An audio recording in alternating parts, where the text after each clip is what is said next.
नमस्कार साथियों, स्वागत है आप सभी का हमारे YouTube चैनल श्री हंस वाहिनी इंस्टीट्यूट पर।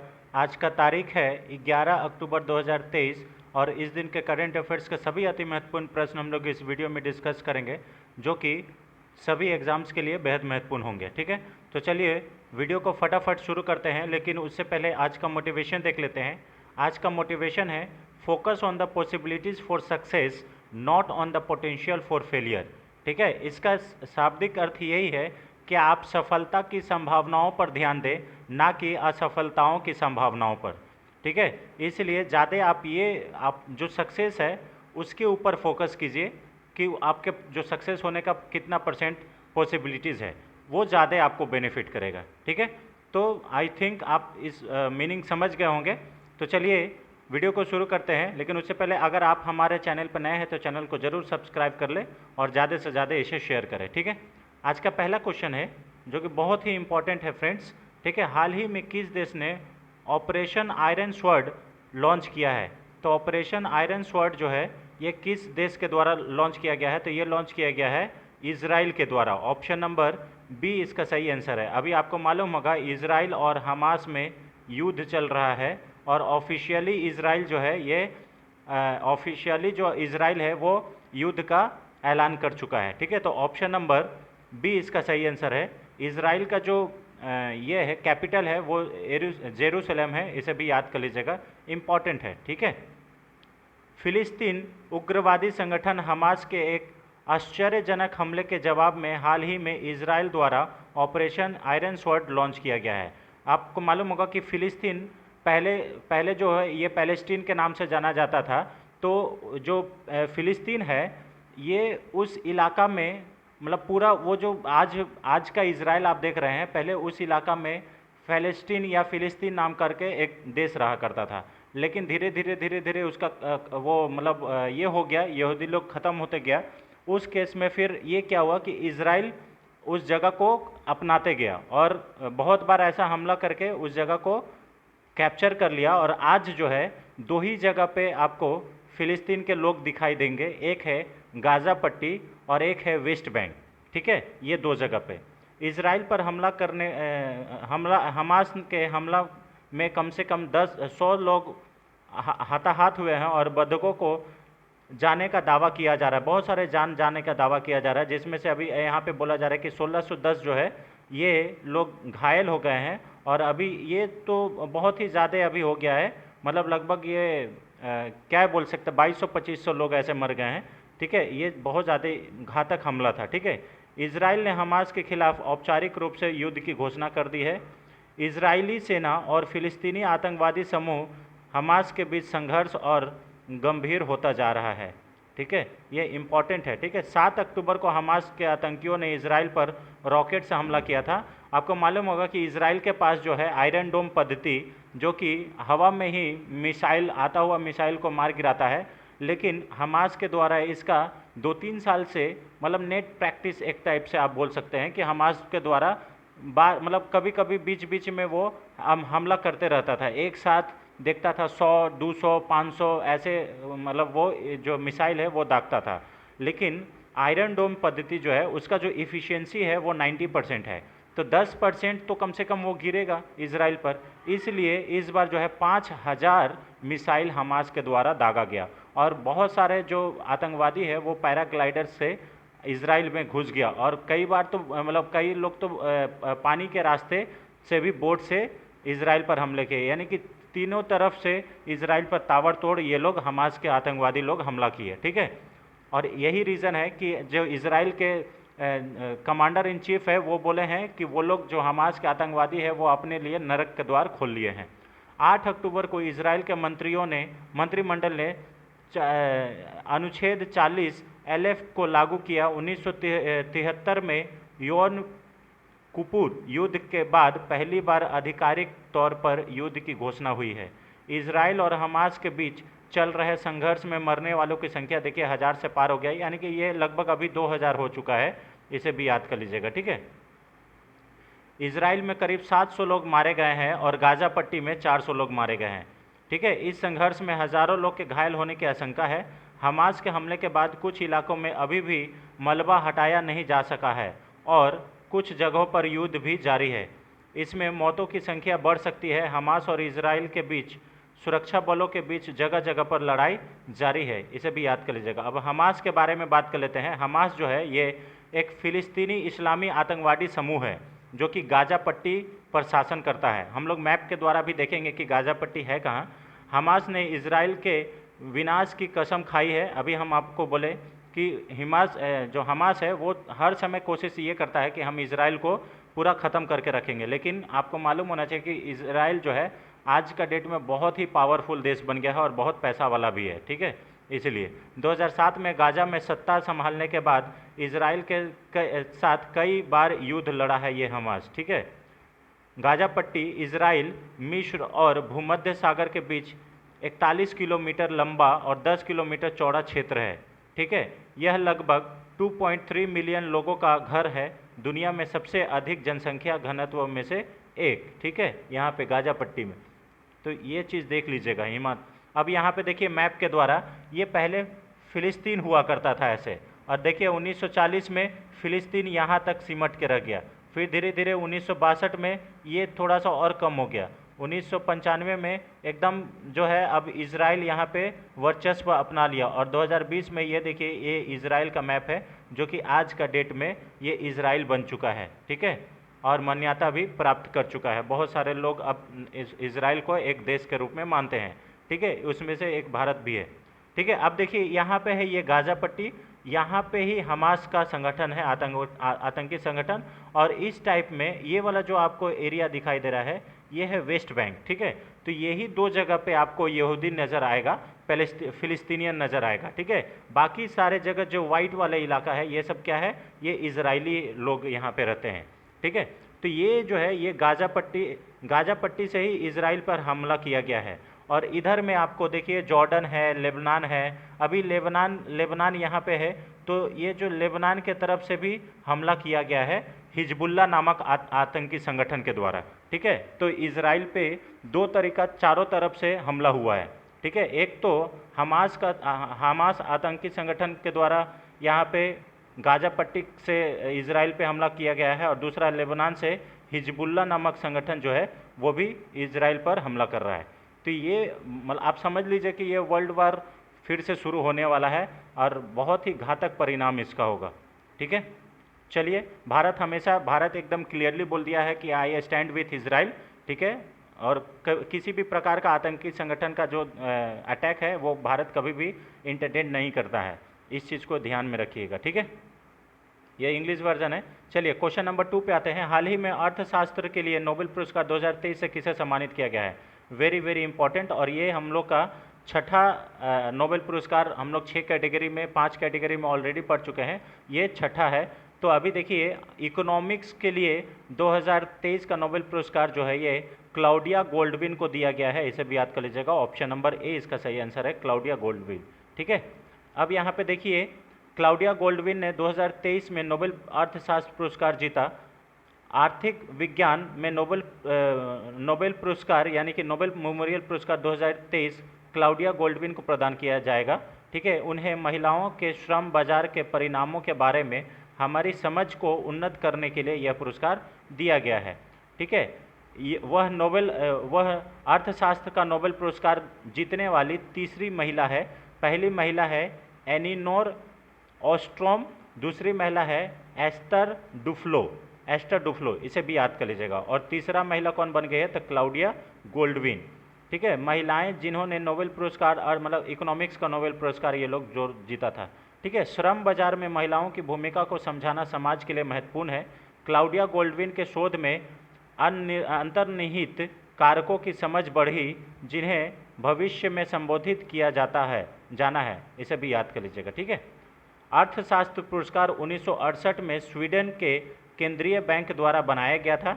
इसे औपचारिक रूप से आर्थिक विज्ञान में बैंक ऑफ स्वीडन पुरस्कार के रूप में भी जाना जाता है, ठीक है। यानी कि अर्थशास्त्र का जो पुरस्कार है इसे बैंक ऑफ स्वीडन पुरस्कार के नाम से भी जाना जाता है। पुरस्कार दिसंबर माह में नॉर्वे की राजधानी ओस्लो में दिया जाएगा और स्टॉकहोम में दिया जाएगा, इसे भी याद कर लीजिएगा। पुरस्कार की राशि लगभग 11 मिलियन स्वीडिश क्रोनर है, क्रोन है, और लगभग ये कब कितना आता है तो $1 मिलियन आता है।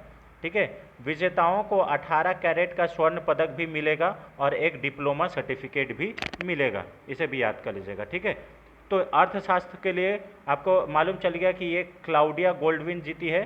ठीक है, फॉर किसके लिए जीती है? For advance our understanding of women's labour market outcomes, इसके लिए इनको ये नोबेल पुरस्कार मिला है इकोनॉमिक्स में।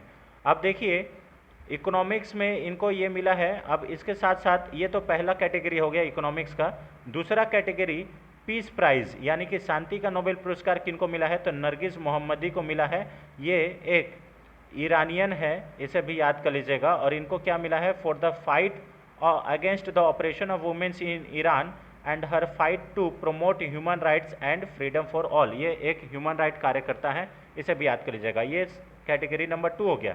अब कैटेगरी नंबर 3 जो है साहित्य में इकोनॉमिक्स पुरस्कार किनको मिला है तो जॉन फासे को मिला है for his innovative plays and prose which gives voice to the unsayable. उसके बाद मेडिसिन के लिए किनको मिला है तो ये मिला है कैटलिन कैरिको और ड्रू वेस्टमैन को मिला है, इसे भी याद कर लीजिएगा। ठीक है, तो यहाँ पे हो गया आपका 4।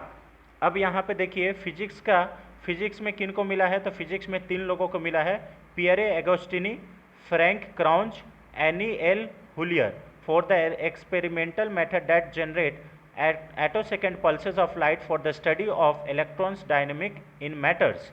अब यहाँ पे केमिस्ट्री के लिए किनको मिला है तो मोंगली जी वेवेंडी को, लुइस ई ब्रस को और एलेक्सी आई एकिनोव को मिला है, एकिमोव को। ठीक है, for the discovery and synthesis of quantum dots, ये क्वांटम डॉट्स के लिए इनको मिला है, तो इसे याद कर लीजिएगा। ये 6 कैटेगरी रहा फ्रेंड्स, जो कि आने वाले सभी प्रतियोगी परीक्षाओं के लिए बेहद महत्वपूर्ण है और ये आएगा ही आएगा।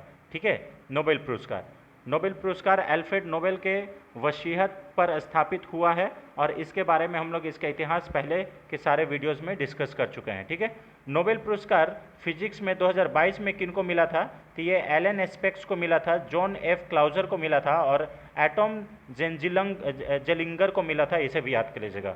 अच्छा, इकोनॉमिक्स में किनको मिला था 2022 में तो बेन एस बर्नानके को मिला था, डगलस डब्ल्यू डायमंड को मिला था और फिलिप डिग्विक को मिला था, इसे भी याद कर लीजिएगा। ठीक है, तो ये 2022 का भी पुरस्कार कभी कभी पूछ लेता है, इसे भी याद कर लीजिएगा। ठीक है, ये इंपॉर्टेंट है। चलिए क्वेश्चन नंबर 3 पे आते हैं। एशियाई खेल 2023 की पदक तालिका में भारत का स्थान कितना रहा है तो ये बहुत ही ज़्यादा इंपॉर्टेंट है फ्रेंड्स, इसे याद कर लीजिएगा। अभी जो एशिया खेल समाप्त हुआ इसमें भारत जो है ये मेडल टैली में कितने पोजीशन पर रहा है? Option number A second, option number B तीसरा, ऑप्शन नंबर सी चौथा, ऑप्शन नंबर डी पांचवा। तो देखिए भारत का जो स्थान है वो चौथा रहा है, इसे भी याद कर लीजिएगा। ऑप्शन नंबर सी इसका सही आंसर है। ठीक है, अब यहाँ देखिए एशियाई खेलों की पदक तालिका में भारत जो है ऐतिहासिक 107 पदक के साथ चौथे स्थान पर है।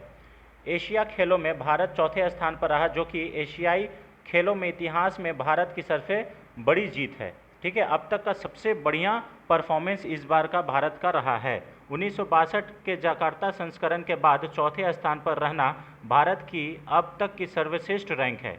ठीक है, कुल मिलाकर भारत ने 14 दिनों से अधिक के आयोजनों के बाद अपना अभियान समाप्त करते हुए 28 स्वर्ण पदक, 38 रजत पदक यानी कि सिल्वर पदक और 41 कांस्य पदक जीते हैं, यानी कि कुल मिलाकर 107 पदक जीते हैं, इसे भी याद कर लीजिएगा। ठीक है, यह केवल दूसरी बार है जब भारत ने 3 प्रमुख खेलों में, यानी कि जैसे पहले ओलंपिक हुआ, फिर राष्ट्रमंडल खेल हुआ और एशियाई खेलों में किसी में भी 100 से अधिक पदक जीते हैं। ठीक है, ये बहुत बार, ये दूसरी बार है, इसलिए ये इम्पॉर्टेंट है। ठीक है, इससे पहले जकार्ता 2018 एशियाई खेलों में भारत में सर्वश्रेष्ठ पदक की जो संख्या था वो कितना था? 70 था, इसे भी याद कर लीजिएगा। ठीक है, और इस बार एशियाई खेलों में पदक की संख्या कितना है? 107 है। देखिए चाइना टॉप पर रहा है कितने पदक के साथ? 374 पदक के साथ, जिसमें से 196 गोल्ड है। जापान सेकंड पोजीशन पर रहा है 180 पदक के साथ, जिसमें से 49 गोल्ड है। ठीक है। उसके बाद तीसरे नंबर पर साउथ कोरिया है, 39 गोल्ड के साथ 185 टोटल मेडल जीता है।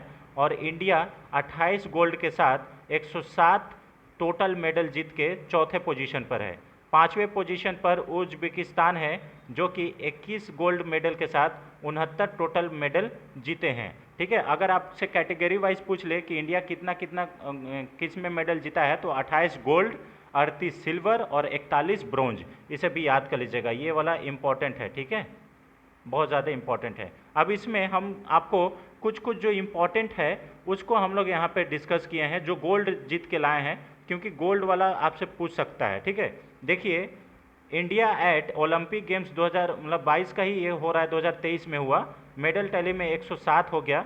और यहाँ पे देखिए खेलेगा इंडिया तभी तो लिखेगा इंडिया, इस बार 100 पार, तो यहाँ पे 107 आया है ओवरऑल मेडल टैली में, इसे भी याद कर लीजिएगा। गोल्ड 28। ठीक है, ओवरऑल रैंकिंग में भारत जो है वो 8 नंबर से डायरेक्टली छलांग लगाकर चौथे स्थान पर आ गया है, जो कि 2018 में 8वां नंबर पर था, इसे भी याद कर लीजिएगा एशियाई खेलों में इसका रैंक। तो ये इम्पॉर्टेंट है। ठीक है, अब यहाँ पे देखिए जो गोल्ड मेडल हम लोग के लिए जीत के लाए हैं वो है शूटिंग में सबसे पहला गोल्ड आया था, और ये क्या है, सिफ्थ कौर समरा के द्वारा ये आया है 50 मीटर राइफल 3 पोजीशनिंग वुमेन्स में। ठीक है, उसके बाद और एक शूटिंग में गोल्ड आया है, इसका 50 मीटर 3 पोजीशनिंग मेंस टीम में ये कौन कौन जीता है, तो स्वप्निल कुशाले, ऐश्वर्या प्रताप सिंह और अखिल शेरावन, ये नाम याद रखिएगा। ठीक है, शूटिंग में ही दोनों है, कौन है, सिफ्त कौर समरा, ये महिला है वुमेन्स में, और जेंट्स में कौन है, स्वप्निल कुशारे, ऐश्वर्या प्रताप सिंह, अखिल शेरावन। उसके बाद मेंस कबड्डी टीम के द्वारा भी गोल्ड मेडल जीता गया है, इसे भी याद कर लीजिएगा। ठीक है, अब यहाँ पे देखिए मेंस हॉकी टीम के द्वारा भी गोल्ड मेडल जीता गया है, मेंस क्रिकेट के द्वारा भी हॉकी गोल्ड मेडल जीता गया है, और वुमेन्स क्रिकेट टीम के द्वारा भी गोल्ड मेडल जीता गया है। यहाँ पे देखिए बैडमिंटन मेंस डबल में भी जो है सात्विक और चिराग का जोड़ी जो है ये इंपॉर्टेंट है, ये लोग भी गोल्ड मेडल जीत के लाया है भारत के लिए। ठीक है, वुमेन्स कबड्डी टीम ये इंपॉर्टेंट है फ्रेंड्स, ये भी गोल्ड मेडल जीत के लाया है। आर्चरी मेंस कंपाउंड में ओजा जो है, ओजा ये भी गोल्ड मेडल जीते हैं, और आर्चरी वुमेन्स कंपाउंड में ये ज्योति सुरेखा भी ये गोल्ड मेडल जीती है, इसे भी याद कर लीजिएगा। ठीक है, अब यहाँ पे आर्चरी मेंस कंपाउंड में ओझाज, अभिषेक और प्रथमेश ये तीनों मिल के गोल्ड जीते हैं, इसे याद कर लीजिएगा। ये है मेंस कंपाउंड में, इसे भी याद कर, आर्चरी में। और आर्चरी वुमेन्स कंपाउंड में ज्योति, अदिति और परनीत ये तीनों गोल्ड मेडल जीते हैं, यानी कि क्या बोलते हैं, आर्चरी में मेंस भी और मेंस कंपाउंड यानी कि सारे चारों कैटेगरी, पांचों कैटेगरी में हमारे पास ही गोल्ड है, इसे भी याद कर लीजिएगा। ठीक है, अब यहाँ देखिए 400 मीटर जो रिले रेस हुआ था इसमें भी गोल्ड मेडल जीते हैं मोहम्मद आनस, याहिना, अमोज जैकोब, मोहम्मद अजमल और वरिया थोड़ी, इसे भी याद कर लीजिएगा, राजेश रमेश, ये लोग चारों मिलके किसमें, रिले रेस में, 400 मीटर का रिले रेस जीत में, इसमें भी क्या जीते हैं, तो गोल्ड मेडल जीते हैं। अब यहाँ पे देखिए गोल्ड की बात हो और नीरज चोपड़ा की बात ना हो, ये कैसे हो सकता है। नीरज चोपड़ा जेवलियन थ्रो में मेंस वाला में गोल्ड मेडल जीते हैं, वहीं पे फीमेल वाला में अनु रानी जीती है, जो कि हम लोग इसका पहले वीडियो में डिस्कस कर चुके हैं। आर्चरी मिक्स डबल में यानी कि मिक्स कंपाउंड में ज्योति और ओझा मिलके इसमें लेडीज और जेंट्स दोनों मिक्स में गोल्ड जीते हैं। तो ये पांचों कैटेगरी हो गया आर्चरी में जो कि हमारे पास गोल्ड है, इसे भी याद कर लीजिएगा, बहुत ज़्यादा इंपॉर्टेंट है। ठीक है, और हमारा ये प्रयास अगर आपको अच्छा लगता है फ्रेंड्स, हमारा ये रिप्रेजेंटेशन आपको अच्छा लगता है तो वीडियो ज़्यादा से ज़्यादा शेयर करिए। ठीक है, यहाँ पे देखिए 500 मीटर की जो दौड़ था उसमें पारुल चौधरी इतिहास रचते हुए गोल्ड मेडल जीती है। और यहाँ पे देखिए वुशु जो है ये रोसबीना देवी ये वुमेन्स 60 kg फ्री स्टाइल में ये सिल्वर मेडल जीती है। और रेसलिंग में फ्री स्टाइल 86 kg में दीपक पुनिया सिल्वर मेडल जीते हैं, इसे भी याद कर लीजिएगा। ठीक है, तो ये कुछ मेडल रहा जो कि इम्पॉर्टेंट है। आर्चरी में देखिए टोटल 9 मेडल आया है। ठीक है, और history repeats, India won, India जो है ये कितना साल के बाद, 72 साल के बाद शॉर्ट पुट में मेडल जीता है। उसके बाद मेंस जो रिले रेस हुआ था ये 61 साल के बाद यहाँ पे गोल्ड मेडल जीता गया है। ठीक है, मेंस डिक्लेरेशन में 49 वर्ष के बाद ये यहाँ पे एक डिक्लेरेशन जो डेकाथॉन है उसमें मेडल जीता गया है इंडिया के द्वारा, ठीक है। और उसके बाद ये जो घुड़सवारी है उसमें 41 साल के बाद मेडल आया है भारत में। और यहाँ पे बैडमिंटन में भी मेंस सिंगल में 41 साल के बाद ये हमारे पास मेडल आया है। तो ये बहुत ही ऐतिहासिक क्षण है इस बार भारत का एशियाई खेलों में, ठीक है। बहुत ज़्यादा इंपॉर्टेंट है ये वाला, है ना। चलिए क्वेश्चन नंबर 4 पे आते हैं। हाल ही में विश्व मानसिक स्वास्थ्य दिवस कब मनाया गया है? तो विश्व मानसिक स्वास्थ्य दिवस ये जो है ये 10 अक्टूबर को मनाया गया है। ऑप्शन नंबर सी इसका सही आंसर है, 10 अक्टूबर, ठीक है। हर साल 10 अक्टूबर को विश्व मानसिक स्वास्थ्य दिवस मनाया जाता है। ये वैश्विक मानसिक स्वास्थ्य शिक्षा को बढ़ावा देने और जागरूकता फैलाने के लिए मनाया जाता है। ये मानसिक स्वास्थ्य के मुद्दों पर काम करने वाले सभी हितधारकों को अपने काम पर चर्चा करने का अवसर देता है। विश्व मानसिक स्वास्थ्य दिवस 2023 का मानसिक स्वास्थ्य एक सार्वभौमिक मानव अधिकार है, ये इस बार का थीम है, ठीक है। 10 अक्टूबर 1992 को पहली बार विश्व मानसिक स्वास्थ्य दिवस मनाया गया था। इसकी शुरुआत जो है उप महासचिव रिचर्ड हंटर ने की थी, इसे भी याद कर लीजिएगा, ठीक है। ये इंग्लिश वाला रहा, इसे भी याद कर लीजिए। अब इम्पॉर्टेंट डेज के बारे में कुछ बात कर ले तो अंतर्राष्ट्रीय वृद्धजन दिवस ये 1 अक्टूबर को मनाया जाता है। इस बार का इसका थीम जो है वृद्ध व्यक्तियों के लिए मानव अधिकारों की सार्वभौमिक घोषणा, वादों और पूरा करना पीढ़ियों तक, ठीक है। उसके बाद विश्व पर्यावरण दिवस 2 अक्टूबर को मनाया जाता है और इस बार का जो थीम है 2023 का लचीली शहरी अर्थव्यवस्थाएं, विकास और पूर्ण प्राप्ति के चालक के रूप में शहर। अंतर्राष्ट्रीय अहिंसा दिवस 2 अक्टूबर को मनाया जाता है और 2023 का थीम है हिंसा को ना कहें, ठीक है। तो थीम के साथ हम लोग दिवस को भी पढ़ रहे हैं, ये बहुत ही इंपॉर्टेंट है फ्रेंड्स, है ना। 1 नंबर तो कन्फर्म यहाँ से आएगा। उसके बाद देखिए विश्व प्रकृति दिवस 3 अक्टूबर को मनाया जाता है। राष्ट्रीय डॉल्फिन दिवस ये 5 अक्टूबर को मनाया जाता है। विश्व शिक्षक दिवस ये भी 5 अक्टूबर को मनाया जाता है और राष्ट्रीय शिक्षक दिवस ये 5 सितंबर को मनाया जाता है। विश्व शिक्षक दिवस का इस बार का जो थीम है हमें शिक्षा के लिए शिक्षकों की आवश्यकता है, शिक्षकों की कमी को दूर करने के लिए वैश्विक अनिवार्यता, ठीक है। ग्लोबल सेरेब्रल पाल्सी दिवस ये 6 अक्टूबर को मनाया जाता है, ठीक है। विश्व मुस्कान दिवस ये भी 6 अक्टूबर को मनाया जाता है। विश्व कपास दिवस ये 7 अक्टूबर को मनाया जाता है, ये इंपॉर्टेंट है, ठीक है। गोल्डन फाइबर के नाम से भी कपास को जाना जाता है। और भारतीय वायुसेना दिवस ये 8 अक्टूबर को मनाया जाता है, glory the touch the sky, ठीक है। इसका मोटो है, इसे भी याद कर लीजिएगा, भारतीय वायुसेना दिवस 8 अक्टूबर, ठीक है। विश्व डाकघर दिवस ये 9 अक्टूबर को मनाया जाता है और विश्व डाकघर दिवस का 2023 का थीम है together for trust, collaborating for a safe and connected future, इसे भी याद कर लीजिएगा, ठीक है। विश्व मानसिक स्वास्थ्य दिवस ये 10 अक्टूबर को मनाया जाता है। राष्ट्रीय डाक दिवस ये 10 अक्टूबर को मनाया जाता है। तो विश्व डाकघर दिवस ये 9 अक्टूबर को और राष्ट्रीय डाक दिवस ये 10 अक्टूबर को मनाया जाता है। विश्व मानसिक स्वास्थ्य दिवस ये 10 अक्टूबर को मनाया जाता है, 2 बार हो गया है। और इस बार का थीम क्या है? मानसिक स्वास्थ्य एक सार्वभौमिक मानव अधिकार है। अंतर्राष्ट्रीय बालिका दिवस 11 अक्टूबर और विश्व गठिया दिवस जो है ये 12 अक्टूबर को मनाया जाता है, इसे भी याद कर लीजिएगा, ठीक है। क्वेश्चन नंबर 5 पे आते हैं। बिहार के बाद जाति सर्वेक्षण कराने वाला भारत का दूसरा राज्य कौन बनेगा? Option number A Rajasthan, option number B Madhya Pradesh, option number C Uttar Pradesh, option number D Uttarakhand. तो देखिए बिहार के बाद जाति जनगणना कराने वाला यानी कि कास्ट सेंसस कराने वाला भारत का दूसरा राज्य राजस्थान बनेगा, इसे भी याद करें। ऑप्शन नंबर बी इसका ऑप्शन नंबर ए इसका सही आंसर है, ठीक है, राजस्थान। राजस्थान सरकार ने राज्य में जाति सर्वेक्षण कराने का आदेश जारी किया है। बिहार के बाद इस तरह का सर्वेक्षण कराने वाला भारत का दूसरा राज्य राजस्थान बनेगा, ठीक है। बिहार ने पहले महात्मा गांधी की जयंती पर अपने जाति सर्वेक्षण के नतीजे को प्रकाशित किया, जिसमें खुलासा हुआ कि ओबीसी यानी कि अति पिछड़ा वर्ग, अन्य पिछड़ा वर्ग और अत्यंत पिछड़ा वर्ग राज्य की कुल आबादी का 63% है, इसे भी याद कर लीजिएगा।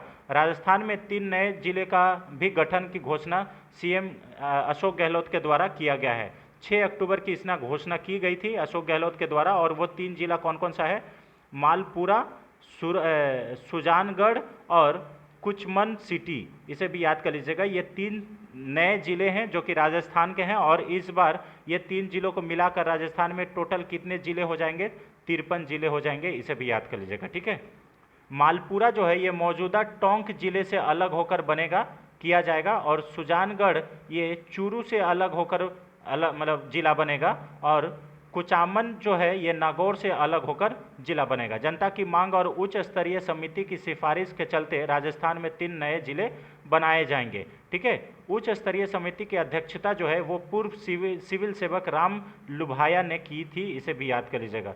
सीएम ने कहा कि भविष्य में भी जिलों के परिसीमन से संबंधित मुद्दों का समाधान उच्च स्तरीय समिति की अनुशंसाओं के अनुरूप ही किया जाता रहेगा।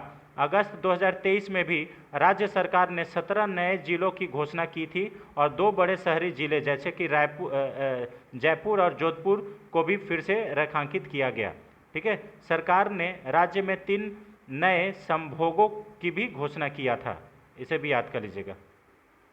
ठीक है, ये इंपॉर्टेंट है, इसलिए हम लोग इस क्वेश्चन को लेके आए हैं। क्वेश्चन नंबर 6 पे आते हैं। ये भी बहुत ज़्यादा इंपॉर्टेंट है फ्रेंड्स, है ना।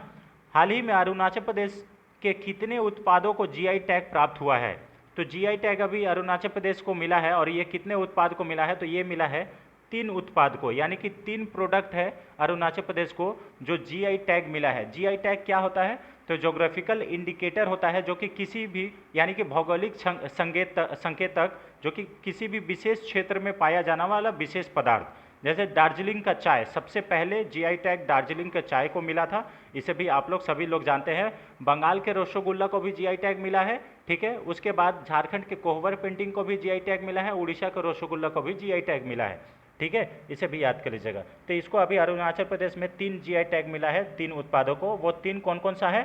तो उसमें है याक चुरपी, खमती चावल और तांगसा वस्त्र। ये 3 जो उत्पाद है इसको जीआई टैग मिला है। याक चुरपी अरुणाचल प्रदेश के याक जो पाया जाता है उसके दूध से बनता है। याक जो होता है ना जानवर, उसका दूध से ये याक चुरपी बनता है। यह एक प्राकृतिक रूप से किण्वित दूध उत्पाद है जो कि विशेष रूप से विशेष याक नस्लों में के दूध में प्राप्त होता है, और ये जो दूध है इसमें प्रोटीन की भरपूर मात्रा होती है, इसे भी याद कर लीजिएगा। और आदिवासी याक चरवाहों द्वारा अक्सर सब्जियों के विकल्प के रूप में इसका उपयोग करते हैं। अरुणाचली याक अरुणाचल प्रदेश के पश्चिमी कामेंग और तामेंग जिले में पाया जाता है। ये जो अरुणाचली याक है ये अरुणाचल प्रदेश के पश्चिमी कामेंग जिला और तवांग जिला में पाया जाता है। इस विशिष्ट याक उत्पाद का जीआई टैग पंजीकरण दिसंबर 2021 में याक पर आईसीएआर और एनआरसी द्वारा शुरू किया गया था। ठीक है, अब यहाँ पे देखिए खाई ताई नामसाई क्षेत्र की चबाने वाली चिपचिपी चावल की किस्म है। ये जो है ये चावल है ये थोड़ा चिपचिपी किस्म की है। इसकी खेती पारंपरिक खमटी आदिवासी किसानों के द्वारा किया जाता है। तो आपसे ये भी पूछ सकता है कि खमटी आदिवासी किस राज्य में निवास करते हैं? तो ये होगा अरुणाचल प्रदेश, इसे भी याद कर लीजिएगा। ठीक है, तांगसा वस्त्र जो है ये उत्पादन जो है तांगसा जनजाति द्वारा किया जाता है, इसे भी याद कर लीजिएगा, इंपॉर्टेंट है। ठीक है, चलिए अब यहाँ पे जीआई टैग की बात करें तो देखिए बनारसी साड़ी ये उत्तर प्रदेश का जीआई टैग है। ठीक है, और कुल्लू शॉल ये जो है आपका हिमाचल प्रदेश का है, इसे भी याद कर लीजिएगा। ठीक है, बहुत ज़्यादा इम्पॉर्टेंट है जो हम लोग आपको बता रहे हैं। उड़ीसा में आपको रसगुल्ला हो गया, मैसूर सिल्क ये कर्नाटक का है। ठीक है, उसके बाद बहुत सारा यहाँ पे आपको मिल जाएगा जो कि जीआई टैग होता है। जीआई टैग जो है इम्पोर्टेंट भौगोलिक संकेतक है, जो देखिए जैसे ब्लू पोट्री जो है यह राजस्थान में पाया जाने वाला है। ठीक है, कैमोन फैब्रिक ये मध्य प्रदेश का जीआई टैग है। ठीक है, और उसके बाद कच्छ एम्ब्रॉयडरी ये गुजरात का जीआई टैग है। ठीक है, सोलापुर चादर ये सोलापुर चादर महाराष्ट्र में पाया जाने वाला है विशेष। ठीक है, तो ये हो गया। बस्तर ढोकरा जो है ये छत्तीसगढ़ का जीआई टैग है। तो इस टाइप का जीआई टैग आपको थोड़ा बहुत याद करना है जो कि इम्पोर्टेंट है, बहुत ज़्यादा इम्पोर्टेंट है। ठीक है ना, चलिए ये इंग्लिश वाला है, इसे भी याद कर लीजिएगा, इम्पोर्टेंट है। क्वेश्चन नंबर 7 पे आते हैं। विश्व डाक दिवस जो कि अभी हम लोग पढ़े, इस 2023 का थीम क्या है? What is the theme for the world post day 2023? तो इसका जो थीम है वो है together for trust collaborating for a safe and connected future. Option number ए इसका सही आंसर है, जो कि हम लोग पहले डिस्कस कर चुके हैं। जो कि 9 अक्टूबर को मनाया जाता है प्रति वर्ष। ठीक है, इसका उद्देश्य है लोगों और व्यवसायों के रोजमर्रा के जीवन में डाक क्षेत्र की भूमिका के बारे में जागरूकता पैदा करना। इसका उद्देश्य है देशों के सामाजिक और आर्थिक विकास में डाक क्षेत्र के योगदान की भूमिका के बारे में जागरूकता बढ़ाना। 1874 में स्विट्जरलैंड की राजधानी बर्न में यूनिवर्सल पोस्टल यूनियन की स्थापना की याद दिलाता है। 1969 में टोक्यो जापान और यूपीयू कांग्रेस में 9 अक्टूबर को विश्व डाक दिवस के रूप में अपनाया था। इसे भी याद कर लीजिएगा। ठीक है, बहुत ज़्यादा इम्पोर्टेंट है ना। तब से दुनिया भर में देश के प्रतिवर्ष विश्व डाक दिवस समारोह मनाते आ रहा है। ठीक है, विश्व डाक दिवस 2023 का जो थीम है वो आप लोग पहले डिस्कस कर चुके हैं। ठीक है, चलिए क्वेश्चन नंबर 8 पे आते हैं। हाल ही में कौन सा शहर उत्तर प्रदेश का पहला सौर शहर बन गया है? बहुत ज़्यादा इंपॉर्टेंट है फ्रेंड्स, है ना। क्वेश्चन का सिलेक्शन अगर आपको अच्छा लगता है तो आप जरूर लाइक एंड सब्सक्राइब करें और इसे ज़्यादा से ज़्यादा शेयर करें। ठीक है, तो उत्तर प्रदेश का जो पहला शहर है वो कौन बना है? अयोध्या बना है। ऑप्शन नंबर ए इसका सही आंसर है, जो कि पूरा सोलर पैनल से सौर शहर बन गया है। ठीक है ना, सोलर सिटी के नाम से जाना जाएगा। First solar city of Uttar Pradesh Ayodhya. ठीक है, इसे भी याद कर लीजिएगा। ठीक है, अयोध्या उत्तर प्रदेश का पहला सौर शहर बन गया है। उत्तर प्रदेश नवीन एवं नवीकरणीय ऊर्जा विभाग अयोध्या को सोलर सिटी के रूप में विकसित करने के लिए काम कर रहा है। राम मंदिर खुलने से पहले काम पूरा होने की उम्मीद है। सरयू नदी के किनारे अयोध्या बसा है, आप लोग को पहले भी मालूम होगा। ठीक है, एक सोलर पार्क भी विकसित किया जाएगा सरयू नदी के किनारे। ठीक है, सौर ऊर्जा से चलने वाली नाव और स्ट्रीट लाइट, सार्वजनिक परिवहन में सौर ऊर्जा स्रोतों को अपनाना और सार्वजनिक स्थानों पर मोबाइल चार्जिंग पॉइंट जैसी सौर ऊर्जा से चलने वाली सुविधाओं का भी प्रावधान अयोध्या के सौर शहर बनने की योजना एक हिस्सा है। यानी कि यहाँ पे जितना भी अगर सरयू नदी में जितना भी नाव चलेगा वो भी सौर ऊर्जा से चलेगा। सैटेलाइट स्ट्रीट लाइट है वो भी सौर ऊर्जा से होगा। परिवहन है वो भी सौर ऊर्जा से चलेगा। ठीक है, और जहाँ जहाँ पे लोगों को पब्लिक को मोबाइल चार्जिंग पॉइंट दिया जाएगा वो भी वहाँ पे भी बिजली जो है करंट है वो सौर ऊर्जा से उपलब्ध कराया जाएगा। तो ये सौर ऊर्जा सिटी कहलाएगा, इसे भी याद कर लीजिएगा। ठीक है, इंपॉर्टेंट है ये अयोध्या। ठीक है, और यहाँ पे ये कौन रहा है? तो एनटीपीसी ग्रीन के द्वारा ये काम किया जा रहा है, जहाँ पे सरयू तट पर एनटीपीसी के ग्रीन के द्वारा 40 मेगावाट का सोलर प्लांट स्थापित किया जाएगा। ठीक है, यूपी सरकार 16 नगर निगमों को और नोएडा को भी सोलर सिटी के तौर पर विकसित करने का भी योजना बना रही है। मध्य प्रदेश का रायसेन जिले में सांची जो है वो हाल ही में भारत का पहला सौर शहर बन गया है, इसे भी याद कर लीजिएगा। तो भारत का पहला अगर सौर शहर पूछा जाए तो वो होगा सांची, जो कि मध्य प्रदेश के रायसेन जिले में है, इसे भी याद कर लीजिएगा। ठीक है, इंपॉर्टेंट है। चलिए क्वेश्चन नंबर 9 पे आते हैं। भारतीय अंतरिक्ष अनुसंधान संगठन इसरो के लिए मानव रहित उड़ान प्रशिक्षण शुरू करने की योजना बना रहा है। तो मानव रहित, ये कौन सा मिशन के लिए मानव रहित है? तो ये है गगनयान के लिए, इसे भी याद कर लीजिएगा। अनमैन्ड जो मिशन है गगनयान, इसके लिए ये टेस्टिंग हुआ है इसरो के द्वारा। ठीक है, भारतीय अंतरिक्ष अनुसंधान संगठन इसरो। ठीक है ना। अभी इसके वर्तमान में हेड कौन है? तो सोमनाथ है, इसे याद कर लीजिएगा। गगनयान मिशन होगा, इसे भी याद कर लीजिएगा। ठीक है, अभी हम लोग का चंद्रयान 3 जो है वो मिशन चंद्रमा के साउथ पोल पर लैंड किया है सफलतापूर्वक, उसे भी याद कर लीजिएगा। और उस पॉइंट पे जहाँ पे लॉन्च मतलब लैंड हुआ है साउथ पॉइंट पे, उसका नाम क्या है? तो शिव शक्ति पॉइंट रखा गया है भारत के प्रधानमंत्री नरेंद्र मोदी के द्वारा। ठीक है, इसे भी याद कर लीजिएगा। इसरो गगनयान के लिए मानव रहित उड़ान प्रशिक्षण शुरू किया गया है। ठीक है, भारतीय अंतरिक्ष अनुसंधान संगठन गगनयान मिशन के लिए मानव रहित उड़ान प्रशिक्षण शुरू करने की योजना बना रहा है। इसने flight test vehicle abort mission यानी कि TBD-1 की तैयारी शुरू कर दी है। इसरो क्रू एस्केप सिस्टम की प्रभावशीलता का भी प्रशिक्षण करेगा, जो कि गगनयान मिशन का एक महत्वपूर्ण हिस्सा होगा। प्रशिक्षण वाहन एक एकल चरण तरंग रॉकेट है जिसे इस निरस्त मिशन के लिए विकसित किया गया है। क्रू मॉड्यूल और क्रू एस्केप सिस्टम पेलोड होंगे। ठीक है, अच्छा पेलोड होता क्या है? जो रॉकेट का ऊपर वाला जो टोपा होता है उसको पेलोड बोलते हैं, वहीं पे सैटेलाइट भेजा जाता है। इस प्रशिक्षण उड़ान की सफलता शेष योग्यता की परीक्षाओं और मानव रहित मिशनों के लिए मंच तैयार करेगी। ठीक है, और इसका उद्देश्य क्या है कि जो हमारा लो अर्थ ऑर्बिट है वहाँ पे मानव को पहुँचाना।